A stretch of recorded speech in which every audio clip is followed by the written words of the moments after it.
Growing up in the 80s and 90s, I simply loved the Ninja Turtles. From the cartoons to the toys, I couldn't get enough of them. Their great humor, ninja skills, and love of pizza are all things I appreciate. Playing all the games for hours on end and having a blast, from being stuck on the dam level in the original Turtles game to the co-op action in Turtles in Time, I have nothing but fond memories of the four brothers. As I got older, I started to dive deeper into the Turtles' origin and realized it started out as a simple comic book. But this comic book was much different from the cartoons I used to watch on Saturday mornings. In the comics, all the Turtles wore red masks and were much more brutal. They would simply slay any members of the Foot Clan that got in their way. In fact, in the very first issue, the Turtles actually kill the Shredder. That is right, the arch nemesis of the Turtles is actually killed in the very first issue. He doesn't die a simple off-screen death. In fact, he is thrown off a building with a grenade, gets blown up in midair, and slams into the pavement below. A much more lethal,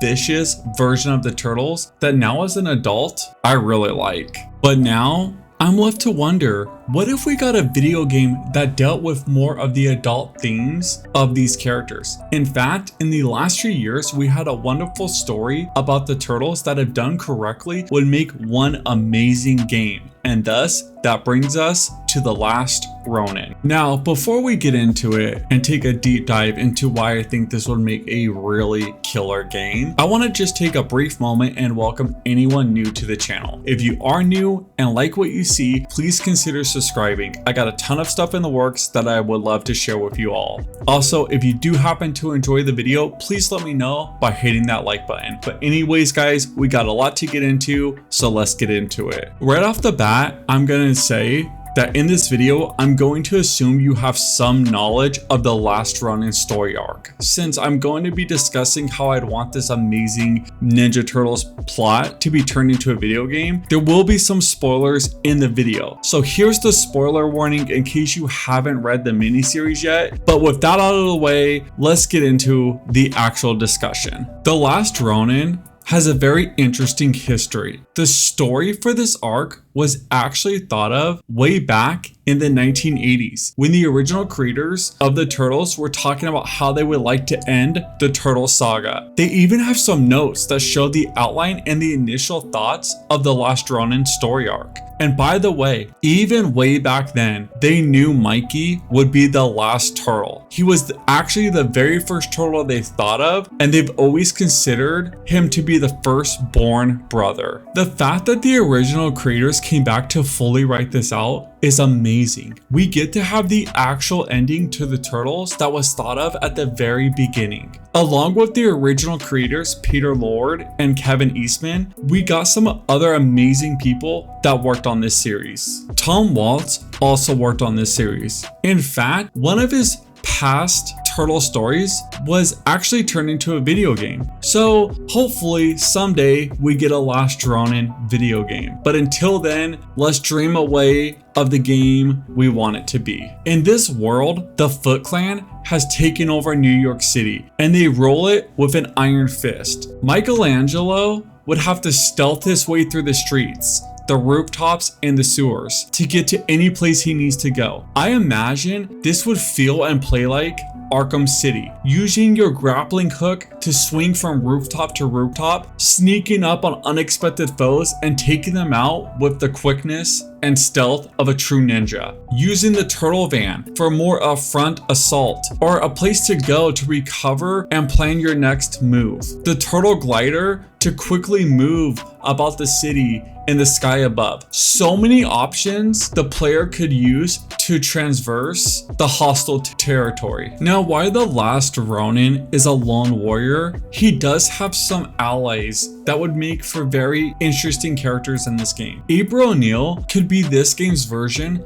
of the Oracle, not only helping Mikey with intel, but also providing him with a friendship to try to bring back some of his former self and remind him that a suicide mission in the name of revenge is truly not a way to live. Imagine New York City. Enemies would be everywhere. There would be low morale amongst the citizens. They are, after all, under the control of the tyranny of the Foot Clan. It would be such a fun thing to actually be able to explore this setting. There would be so many Easter eggs, amazing side missions. The Turtles have a vast roster of unique villains that they could bring into this game. Now, while I'd want the exploration and open city feel to feel like the Arkham City game, I think the combat should be much quicker paced and way more brutal than the Batman games were. You are, after all, on a quest for vengeance, seeking to bring death to your enemies for your fallen brothers. The game's combat should feel more like the Ninja Gaiden series, fast-paced and insanely bloody. Dismemberment should be a part of the game. This is the Last Ronin. He's not holding back. He's out for blood, and the game's combat should reflect this. Since Mikey uses all of his brother's weapons, the game would have a vast array of options: nunchucks, scythes, katanas, and a bow staff, each with its own combo system and playstyle. You would be a walking army with the skills to back it up, and as you, the player, master these movesets, you would feel just as powerful as the Last Ronin does in the comic book series. This is a very grim, dark, mature world, and in order to capture that feeling correctly, the game would have to be a mature rating and not be your typical family-friendly Ninja Turtle game. Now, there actually is an open world turtle game being developed, but I highly doubt it will be the game I just described. I do look forward to hearing more about that game, but I still think The Last Ronin should be expanded upon, and it's something that gamers and Ninja Turtle fans would love to play. So I know this is just a dream and most likely will never happen, but it is fun to sit back and have these discussions. I used to talk as a kid for hours with my friends about what if scenarios, and I believe this is something that has been kind of lost in the modern gaming world. I do miss having these discussions, so I'm trying to bring back some of that magic with this what if series I am doing on the channel. But I would love to hear what you guys think. Do you agree with the game I have laid out? Would you want The Last Ronin to play differently? Let me know in the comments below. It would be amazing to have an open discussion about this incredible story and how it would translate into a video game. Anyways, guys, that's all I really gotta say about this for right now, but I do have a ton of work to do, so I'm gonna get back to the grind and I will catch you guys next time. Peace.